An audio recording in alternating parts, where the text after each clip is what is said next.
Pikiran negatif itu termasuk prasangka yang buruk. Semua orang dipikirin dia, jangan-jangan ini mau copet dompetku, ya kan? Jangan-jangan ini nanti mau ngambil uang yang terletak di sana. Jangan-jangan semua orang dicurigai, sangat-sangat curiga. Apakah itu juga termasuk buah daging atau buah dosa? Iya. Itu juga yang perlu kita taklukkan dalam kehidupan kita. Jadi perlu namanya iman. Itu yang bisa mengalahkan dunia. Tadi saya katakan bahwa ada banyak orang-orang yang lari dari pengajaran sejati, yang tidak mengakui dengan adanya Roh Kudus. Tadi saya katakan ada banyak orang-orang Kristen mengaku dirinya Kristen tapi tidak percaya dengan karya Roh Kudus. Ada gereja yang tidak percaya dengan karya Roh Kudus, manifestasi Roh Kudus, tidak percaya dengan doa pelepasan, tidak percaya dengan doa kesembuhan ilahi. Sebab mereka punya keyakinan bahwa semuanya itu sudah selesai pada waktu Kisah Rasul, sudah selesai semua. Buat apa Allah memberikan Roh Kudus? Dan amanat Yesus berkata seperti apa? Ingatlah aku menyertai kamu senantiasa. Selamanya Allah menyertai kita. Lewat apa? Lewat karya Roh Kudus. Jadi kalau kita tidak percaya lagi namanya Tritunggal karya Roh Kudus yang luar biasa, kita tidak percaya lagi dengan Tritunggal yang selama ini yang sudah kita pahami, yang itu sudah finish semua, yang harus kita percayai, kita imani. Terus kita harus percaya kepada apa? Itu isu-isu yang sedang berkembang sekarang. Ada orang yang berkata, untung kita ini negara Islam katanya. Enggak ada istilah untung-untung dan untung. Bukan masalah negara yang penuh dengan orang-orang yang beragama lain, tetapi karena apa? Iman mereka yang di sana, yang sudah melegalkan perkawinan satu jenis, pernikahan satu jenis, itu yang perlu direevangelisasi kembali, buat penginjilan ulang. Kalau zaman tahun 60-an, tahun 70-an, ya, tahun 80-an ada banyak penginjil datang dari Amerika, penginjil datang dari Belanda, dari mana-mana, ya. Masih ingat ya orang-orang tua? Mereka banyak sekali, sering datang ke tempat ini dulu, sering. Mereka berbagai macam dari bangsa-bangsa datang. Luar biasa lawatan Allah terjadi di sana. Makanya mereka datang ke Indonesia untuk melawat, untuk membuat kebangunan rohani. Sekarang mereka tidak lagi percaya akan karya Roh Kudus. Bahkan mereka tidak lagi percaya dengan keberadaan Tuhan. Mereka menganggap bahwa tidak ada Tuhan. Buktinya saya dari dulu sampai sekarang hari ini tidak ada Tuhan. Berbahaya, saudara. Mereka tidak percaya lagi dengan penciptaan yang hanya diciptakan laki-laki dan perempuan. Tidak percaya lagi apa yang dikatakan Alkitab. Mereka justru condong melakukan dosa Sodom dan Gomora, melakukan perkawinan satu jenis. Kenapa bisa begitu? Karena mereka tidak merasakan dan tidak mengakui lagi dengan karya Roh Kudus yang itu diyakini terjadi oleh iman. Lahirlah namanya gereja-gereja yang liberal, gereja yang liberal, gereja yang semuanya serba boleh. Boleh mengukal holi, boleh makan ini, boleh makan ini, boleh ini, boleh ini, boleh itu. Semuanya serba boleh. Itulah yang disebut dengan gereja yang menganut pengajaran yang liberal. Tapi kalau mereka kita tuduh sebagai liberal, mereka nggak setuju. Tetapi kenyataannya mereka melakukan pola pengajaran yang seperti itu. Itu luar biasa.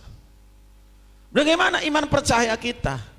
Saudara, kita gereja Betel Injil sepenuh, percaya sesungguhnya Yesus Kristus adalah Tuhan, dan percaya Tritunggal, percaya manifestasi Roh Kudus, percaya pekerjaan Roh Kudus. Kita harus pegang di situ. Amin. Jangan goyah, jangan ragu. Di luar sana kalau mereka tidak percaya dengan Tritunggal, di luar sana kalau mereka tidak percaya dengan karya Roh Kudus, ya sah-sah saja. Tapi bagi kita semua, khususnya jemaat Siloam, kita harus percaya karya Roh Kudus. Ia akan mengerjakan banyak hal dalam hidup kita. Amin. Itu dia.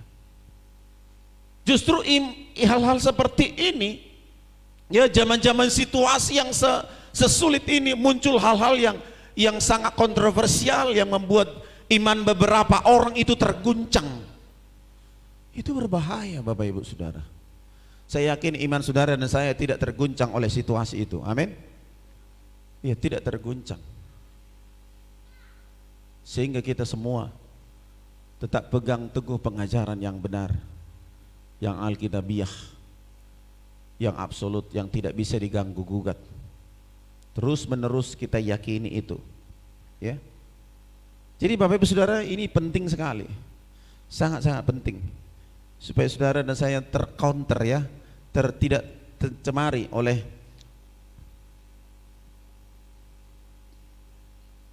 pengajaran-pengajaran yang tidak kebenaran yang sejati, ya. Begitu. Kita belajar dalam hal ini, setiap orang yang percaya Yesus Kristus adalah Tuhan, setiap orang yang percaya kepada Dia, yang dimana Dia, Yesus Kristus adalah satu pribadi yang sudah mati dan menyelamatkan kita. Inilah tandanya bahwa kita mengasihi anak-anak Allah, yaitu apabila kita percaya, kita yakin teguh dan melakukan segala perintah-perintah Tuhan.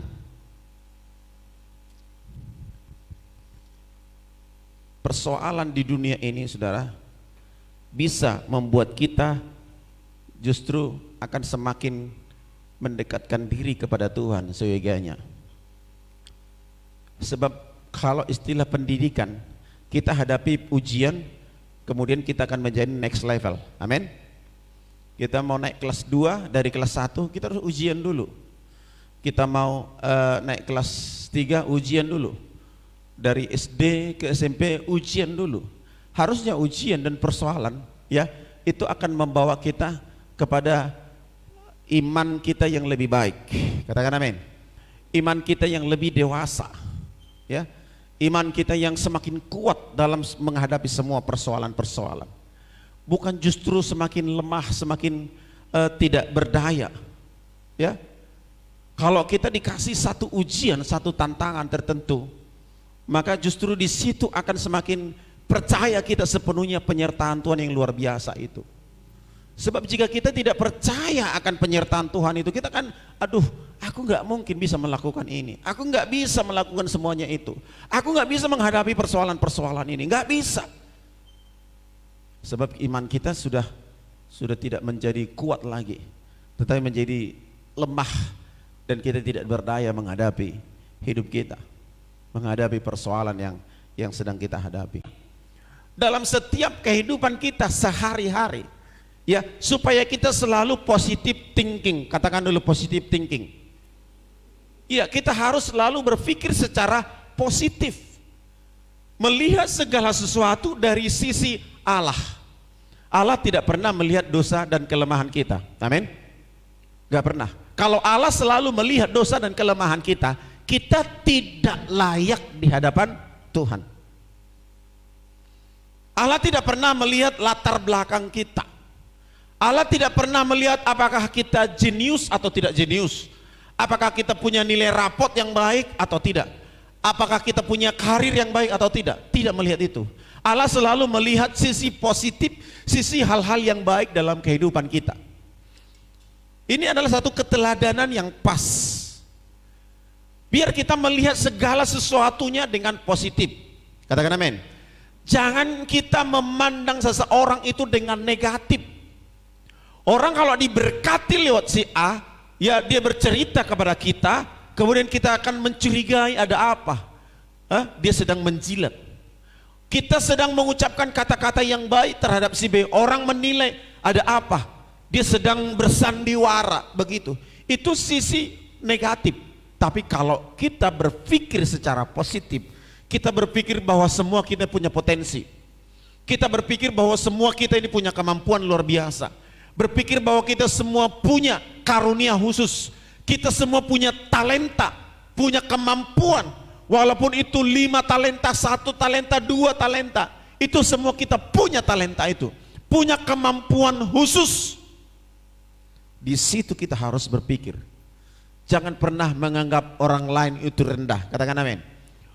Ya, orang yang selalu berpikir negatif itu berbahaya, saudara. Orang yang berpikir negatif itu berbahaya. Ini karena ini direkam saya nggak bilang. Jadi jangan saudara berpikir negatif. Biar jangan opname, jangan berpikir. Haleluya. Saya pernah baca buku apa namanya itu, orang-orang ilmu saraf ya, atau di video di YouTube atau Facebook itu ada. Orang yang berpikir negatif itu identik namanya penyakit hipertensi, tensinya tinggi terus. Yang kedua itu paru. Selalu berpikir negatif itu selalu merusak saraf di bagian paru-paru.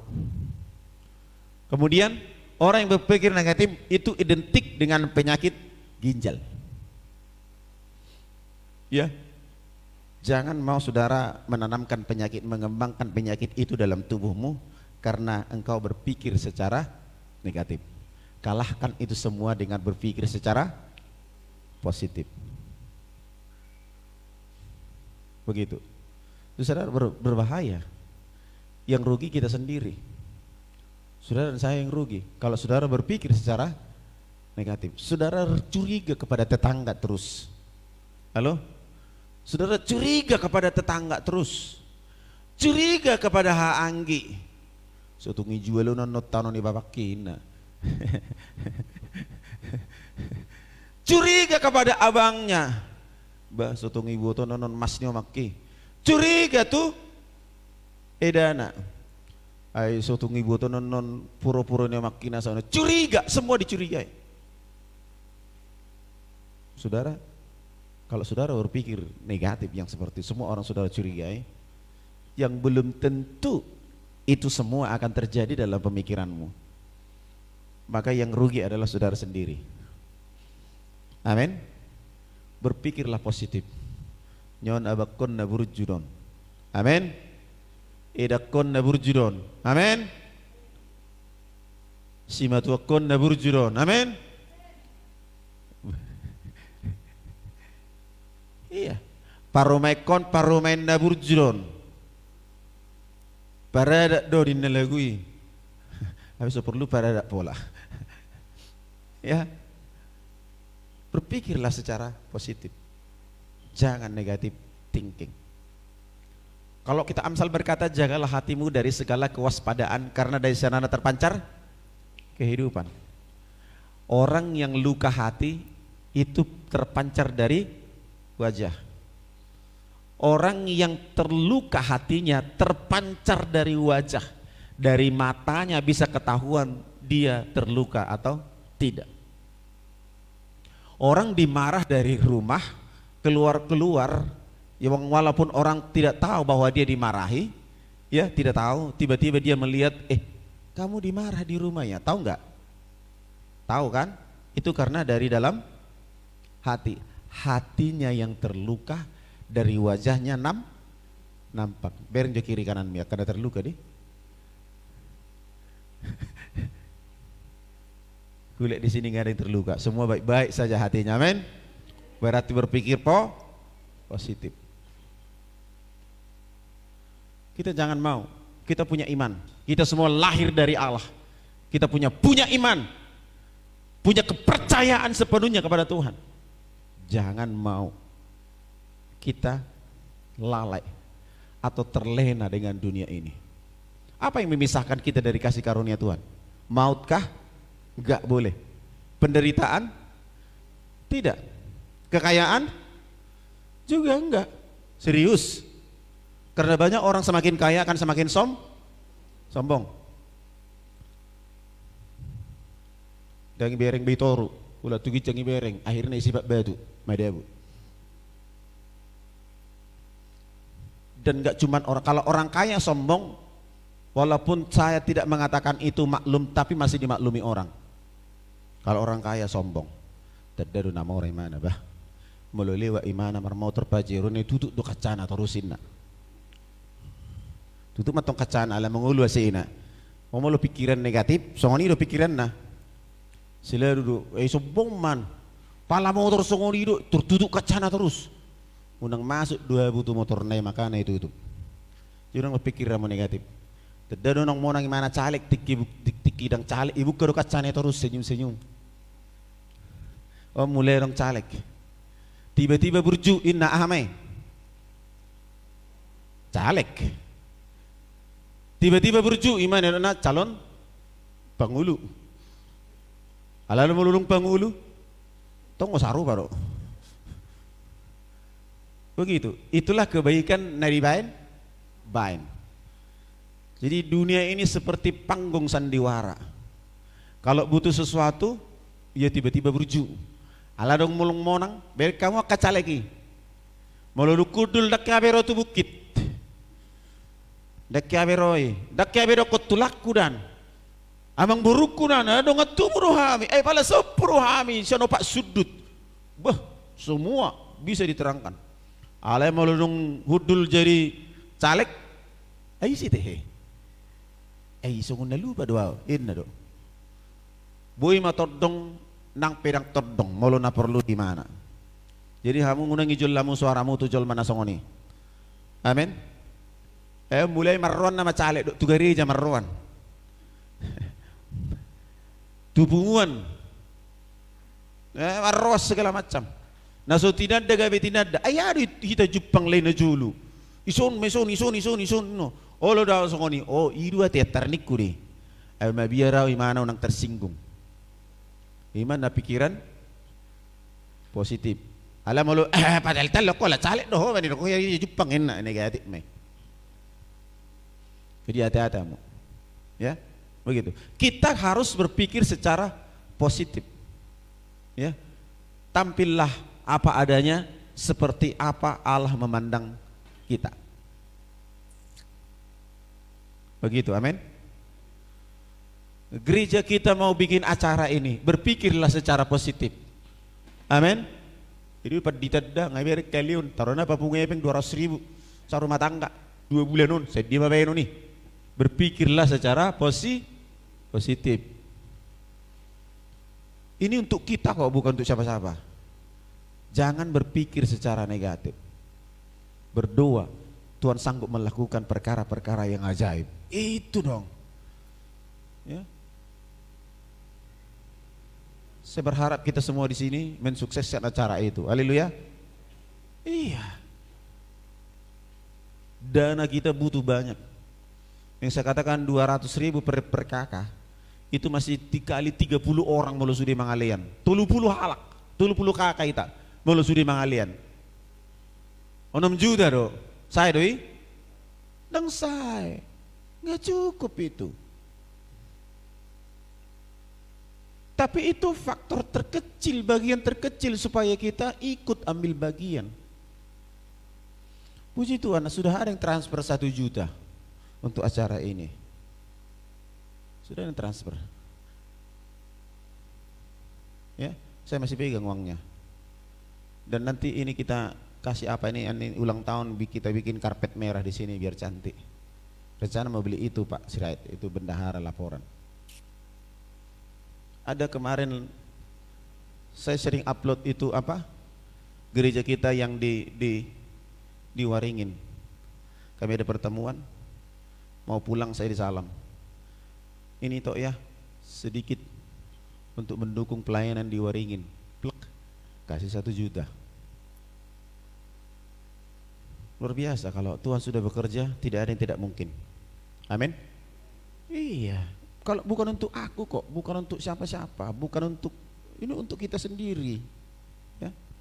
Terus beriman bahwa Dia sanggup melakukan perkara-perkara ajaib. Jangan andalkan uangmu itu nggak ada apa-apanya, uangku pun nggak ada apa-apanya. Ada banyak orang di luar sana yang punya uang yang luar biasa. Tapi kalau kau punya uang, jangan anggapkan uang orang lain.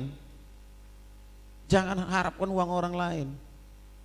Saya bilang begini, saya ada seorang hamba Tuhan, pendeta telepon sama saya, Pak pendeta, dilihatnya gereja kita kan bagus, mungkin banyak uang pendeta ini katanya.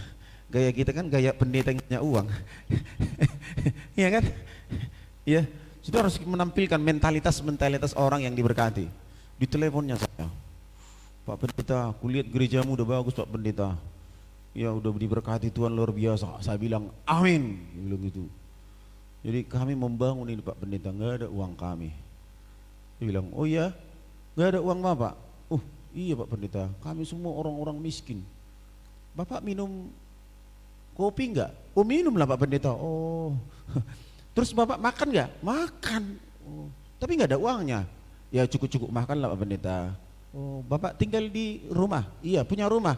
Punya, tapi rumahnya masih jelek Pendeta. Oh gitu ya. Saya bilang begitu. Pak, tidak pernah seorang kepala rumah tangga mengharapkan orang lain yang bangun rumahnya. Betul? Nggak pernah, karena itu nggak mungkin. Nggak mungkin Pak Sirait bangun rumah saya, atau saya bangun rumah Pak Sirait. Mungkin gitu? Enggak. Secara logika berpikir manusia nggak mungkin. Kalau Pak Sirait bantu saya mungkin iya. Ya, kalau atau saya mungkin bantu orang lain iya. Tapi kalau kita mengharapkan orang lain bangun rumah kita, ngimpi kali. Logika manusia berpikir seperti itu. Mentalitas yang seperti ini yang perlu kita buang. Ya. Dari diri kita harus kita buktikan dulu bahwa kita orang yang diberkati. Amin. Miliki mentalitas orang yang diberkati. Jangan miliki mental mengharapkan pemberian orang lain saja. Kalau kita sudah bisa beri apa yang kita bisa berikan sesuai dengan kemampuan kita, kemudian orang lain yang akan menambahkan, itu baru mungkin pekerjaan Tuhan. Tuhan, saya nggak punya uang, saya nggak punya uang sekian. Sama seperti janda di Sarpat, engkau tahu sedikit tepung dan setetes minyak dalam buli-buli, saya makan bersama dengan anak saya, itu kami akan kelaparan setelah kami makan itu. Tapi karena engkau hamba Allah yang bilang, aku buat terlebih dahulu kepadamu, maka aku buat. Minyak dalam buli-buli nggak habis, tepung dalam tempayan nggak habis. Jadi buat apa kita ragu dalam hidup ini? Buat apa kita takut melakukan sesuatu? Buat apa kita tidak yakin lagi akan pekerjaan Allah yang luar biasa? Ketika kita bertindak, Tuhan ingin melakukan yang lebih besar kepada kita. Amin. Iya. Ketika kita mulai pelayanan di Waringin, ya, melalui Tante Juni ini, ada seorang anak tua yang transfer 2 juta ya. Transfer 2 juta untuk pelayanan di Waringin. Kita bikin lampu, saudara tahu, bikin meteran, bikin instalasi semuanya, sama bikin pamflet, itu hampir 5 juta habis. 5 juta. Padahal uang yang dikirim cuman 2 juta. Dari mana itu uang? Kita investasi dalam pekerjaan Tuhan. Yang penting pekerjaan Tuhan jalan dan orang-orang di sana diberkati dengan cara kita. Belum lagi bikin KKR, ya, luar biasa biayanya besar. Kita nggak pernah kekurangan sampai minta-minta karena sudah memberi kepada pekerjaan Tuhan. Katakan amin. Gitu. Ini orang yang beriman. Iya. Tuhan sanggup melakukan hal yang ajaib. Itu semua di luar nalar pikiran manusia. Saudara dan saya harus hadir menjadi berkat. Haleluya. Jadi berkat. Ya. Siapakah yang mengalahkan dunia selain daripada dia yang percaya bahwa Yesus adalah anak Allah? Saudara percaya Yesus adalah anak Allah? Saudara dan saya bisa mengalahkan dunia ini. Alkitab berkata, siapa yang mengalahkan dunia? Yaitu mereka yang percaya Yesus Kristus adalah anak Allah.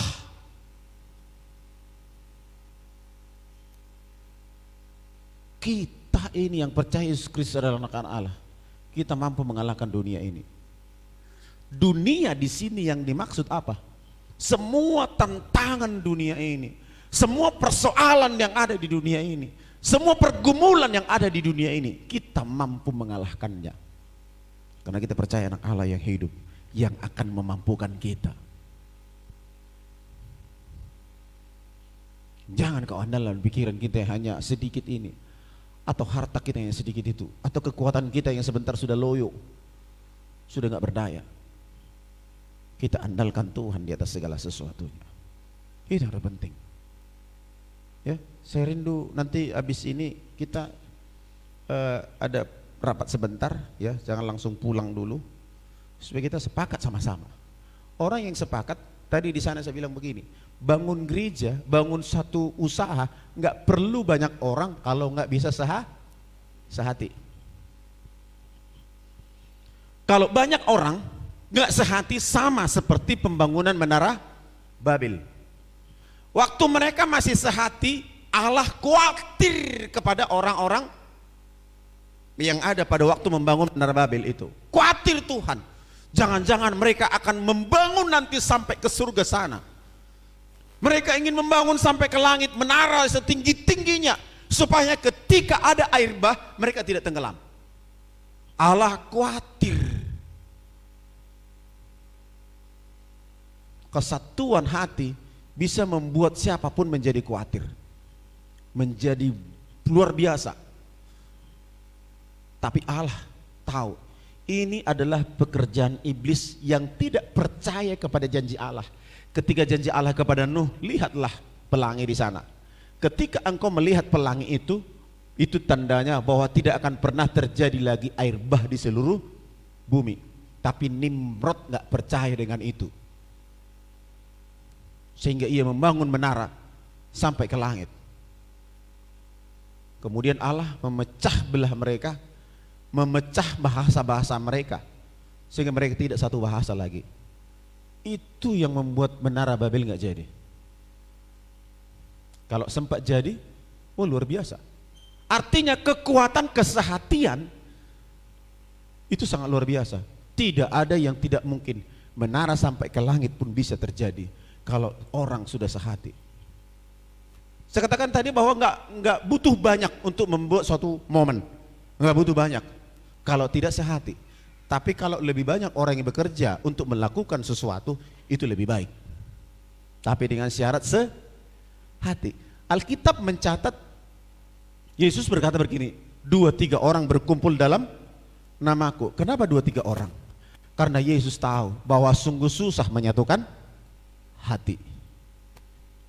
Tapi yang 2-3 orang ini, Yesus berkata, mintalah apa saja. Kesehatian ini penting.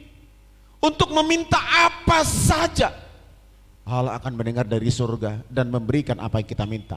Kalau kita sehati. Tapi kalau kita sudah nggak sehati, kita akan sama dengan pembangunan menara Babel yang akhirnya hancur.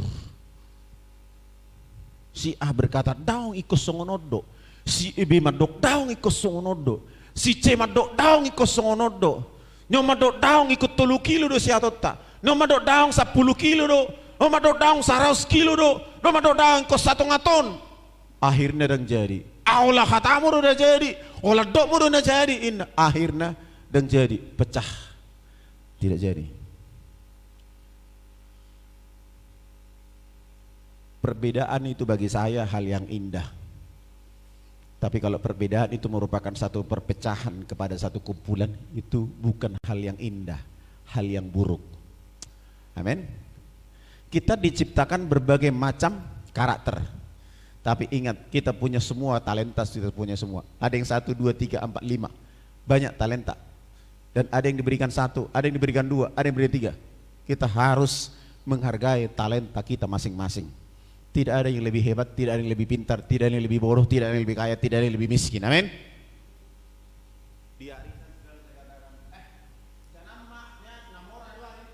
Saya selalu katakan, jangan pandang dia kayanya, tapi pandang dirimu ingin memberi yang terbaik kepada punguan. Jangan buat ukuranmu dengan ukurannya. Jangan anggap ukuranmu itu kecil sehingga kau mengharapkan ukuran orang. Anggap pemberianmu ini sudah besar. Karena memang kita memberi daripada apa yang ada kepada kita. Bukan kita memberi jadi tolakan ukur orang lain. Tapi ukuran kita. Tapi semua dilakukan dengan rasa cinta akan Tuhan dan menaklukkan dunia ini. Saudara dan saya bisa menaklukkan dunia ini, amin. Haleluya. Ya, karena saudara dan saya percaya Yesus Kristus adalah anak-anak Allah. 1 Petrus pasal yang ke-11. Demikian 1 Petrus 2 ayat yang ke-11 demikian. Saudara-saudara yang kekasih, aku menasihati kamu supaya kamu sebagai pendatang dan perantau, kamu menjauhkan diri dari keinginan-keinginan daging yang berjuang melawan jiwa. Kenapa dikatakan sebagai pendatang? Orang Israel selalu identik dikatakan sebagai pendatang.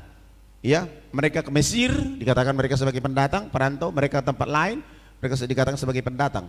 Tapi ketika mereka sudah mendapat milik pusakanya tanah Kanaan, mereka ada di situ menjadi milik pusakanya. Artinya apa? Sebagai pendatang ini identik biasanya dengan rasa khawatir dalam tanda positif, dengan rasa nggak siapa-siapanya aku ini. Begitu. Aku di sini nggak siapa-siapanya. Sehingga bisa pasrah sama Tuhan sepenuhnya. Gitu, ya. Supaya kamu menjauhkan diri dari keinginan-keinginan daging yang berjuang melawan jiwa, berjuang melawan nurani kita. Jadi sebab itu saudara, mari kita mengalahkan dunia ini, ya. Seperti seorang pendatang kita di tempat sesuatu. Mula pendatang hamu tu hutan ni colmap, pacak-cakot damu, dong kan? So sehat. Iya, akan nama ngarat tu kan? Mula pendatang alam oleh huta luar biasa sekarang kan itu alam oleh mangarato songon mangirpu do mabuat-buat roha kan itu kan melului dongan alam oleh di huta hurang godang alam oleh di huta molo di pangaratoan hurang godang dongan.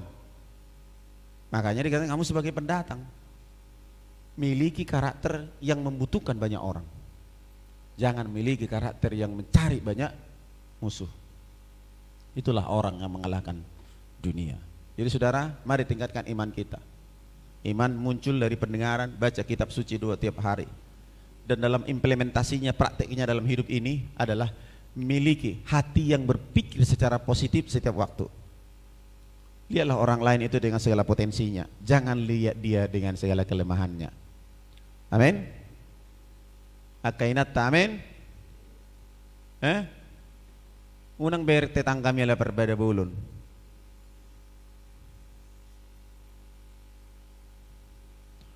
Unang bereng paromami ala buru ni halak. Haleluya. Iya. Tapi pandang lihat satu pribadi yang punya kemampuan yang luar biasa. Mulu perbeda bulun berarti malo di marede. Ajak mamarede.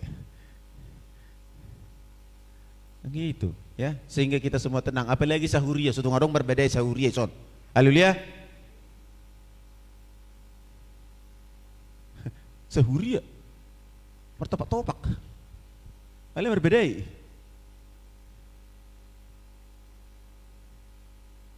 Sudi kamar dame. Suatu ngomong berbeda, sahuria berbeda. Cai mau lah gereja nyalakan mau lotung pesongonia lagi. Gereja tendang dong songoni.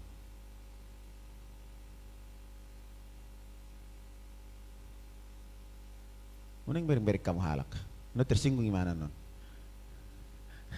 Irip po umado imana hamuna pedang, kan? Bereng ana irip po nurawin non, tong repot. Bereng kamu tuh, unang bereng kamu halak dok soni. Saya lihat dokon sahuria, unang ribut berbedai, amin. Unang bereng kalak, aduh bereng. Ndak boleh. Sahuria nang boy berbedai. Alai nang pedang sahuria nang boy tong marbadai apela musa huria begitu nama maranggi urang marbadai Na marula-ula buru nang marbedai. Na si jamita ipat ditay do gereja banda si marbedai halaki na marula-ula buru inna muse. Tong salah pad dita. Hamuru marbedai salah pad dita.